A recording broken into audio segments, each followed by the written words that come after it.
मोदी को कटाक्ष कले राहुल।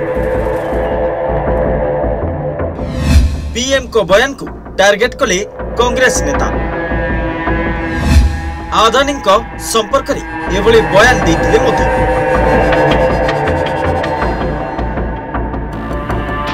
प्रधानमंत्री मोदी तांको अमेरिका गस्त समय राष्ट्रपति डोनाल्ड ट्रंप सह एक मिलित खबरदाता सम्मेलन करछन्ती। एही समय जने खबरदाता गौतम आदानी मामला संपर्क में एक प्रश्न पचारिथिले। प्रश्नर उत्तर देवा समय प्रधानमंत्री मोदी कहिथिले जे दुई देशर नेता व्यक्तिगत विषय कथा हुअंती नहीं। एबे तांकर एभली बयान को नहीं कांग्रेस नेता राहुल गांधी टार्गेट करछन्ती। से कहछन्ती अमेरिका रे मध्य मोदी जी आदानी जी को दुर्नीति को घोड़ाई दैछन्ती।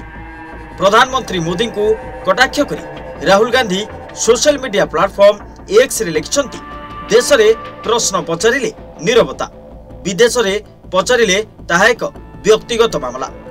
अमेरिका रे मध्य मोदी जी आदानी जी को दुर्नीति को घोड़ाई दैछन्ती।